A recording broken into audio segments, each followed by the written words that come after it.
After round 14, the verdict is in. Hello everyone, Matt Thompson alongside Match Review Panel Chairman Mark Fraser. Well, let's begin with that bizarre incident involving North Melbourne's Lindsay Thomas and Greater Western Sydney's Jacob Townsend. Thomas is facing 2 matches out. It's a misconduct charge, intentional, low impact and high contact. Talk us through it, Fraser. Yeah, with this one, you see Thomas gets bumped and then he comes forward and headbutts Townsend. So we have a very low threshold of impact for a headbutt to warrant a charge, and he's breached that, so he's got a low-level headbutt charge. Now, in terms of his prior offences, is that what's hurt him here with a 2-match ban? Yeah, it's initially 250 points, so you can get it down to 1 with an early play, but because of his points and carryover points, it must remain at 2 weeks. And you mentioned the level of force there. That's the other question, I guess, for you. But as you say, that threshold is quite low. Nothing of interest that we need to know from the medical report or anything like that out of this, but it was just because that threshold is so low? Yeah, the threshold, it can be a very dangerous action, so we believe that the threshold's very low for force for those.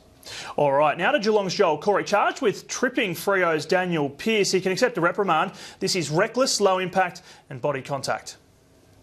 Yeah, with this one you see Pearce with the ball and he evades Corry, who then sticks the leg out and makes contact, causing Pearce to trip over. So we believe that's a low impact trip. Medical came back clear, but there was enough force in it to warrant a charge of tripping. Yeah, it actually almost looks like a pretty difficult thing to do, but this is the angle here which shows clearly that it was an act that he seemed to intend to do. Yeah, well, it's a reckless act, so he should know that by sticking the leg out like that, a trip's going to occur, and it obviously does.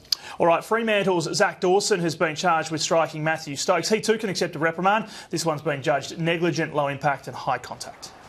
Yeah, with this one, Stokes is running onto the ball and Dawson swings that arm trying to impede him, and he strikes Stokes high. We believe that that's a negligent act, so he's trying to impede him, but the arm thrown out like that causes a strike to occur, and yeah, he's got a low-level strike.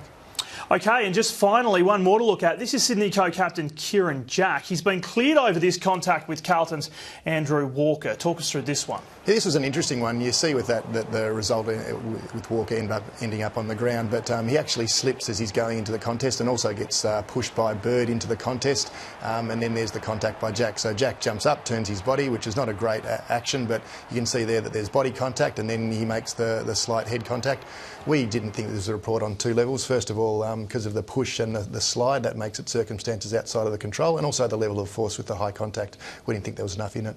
Would you say at the end of the day Jack was a bit lucky?